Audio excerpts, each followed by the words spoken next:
We provide you the platform to turn your dreams into reality. Give wings to your aspirations with KR Mangalam University. Karnataka के गोकर्णा में एक चौंकाने वाली घटना सामने आई है। यहाँ पुलिस को एक गुफा में रूसी महिला नीना कुटीना अपनी 2 बेटियों के साथ रहती हुई मिली। नीना पिछले 8 सालों से गुफा में छिपकर रह रही थी।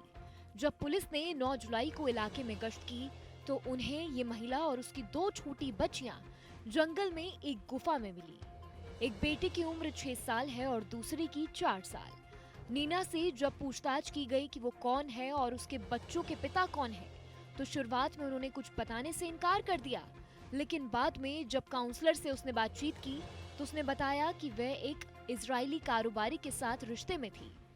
नीना का कहना है कि उन्होंने गोवा में गुफा में रहते हुए अपनी एक बेटी को जन्म दिया था। पुलिस जांच में ये सामने आया है कि वह इजरायली शख्स कपड़ों का व्यापार करता है और इस समय भारत में बिजनेस वीजा पर है। अधिकारियों ने उसे संपर्क भी किया। बताया जा रहा है कि नीना और वह व्यक्ति काफी साल पहले मिले थे और एक दूसरे से प्यार करने लगे थे। नीना का वीजा साल 2017 में ही खत्म हो गया था, यानी वो 7 साल से भारत में अवैध तरीके से रह रही थी। अब उसे बेंगलुरु के एक डिटेंशन सेंटर में रखा गया है। विदेशी नागरिकों के पंजीकरण कार्यालय ने रूस के वाणिज्य दूतावास से संपर्क किया और जल्द ही नीना और उसकी बेटियों को रूस भेजने की तैयारी की जा रही है। एक और चौंकाने वाली बात ये सामने आई है कि नीना का एक और बच्चा रूस में है। इसकी जानकारी अधिकारियों ने चेन्नई स्थित रूसी दूतावास को दे दी है। अब अधिकारी ये देख रहे हैं कि क्या इजरायली व्यापारी नीना और उसके बच्चों की टिकट का खर्चा उठा सकता है ताकि उसे सुरक्षित रूप से भेजा जा सके।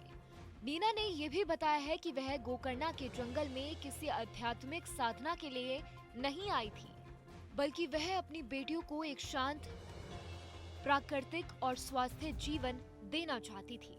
उन्होंने कहा कि जंगल में रह के वह बेहद खुश है।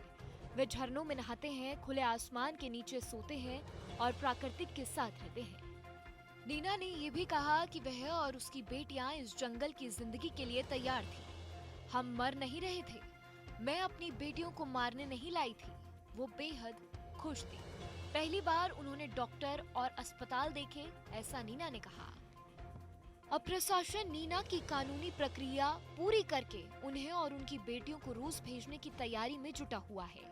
वहीं ये खबर सभी को हैरान कर रही है कि एक विदेशी महिला इतने सालों तक जंगल में कैसे रही और उसका परिवार कैसे बना। जहाँ भक्ति है हर शब्द में, कथाओं में छुपे हैं दिव्य रहस्य और ज्योतिष देता है जीवन को दिशा। धर्म से जुड़ी हर बातों को जानने के लिए हमारे चैनल स्तुति को सब्सक्राइब करें।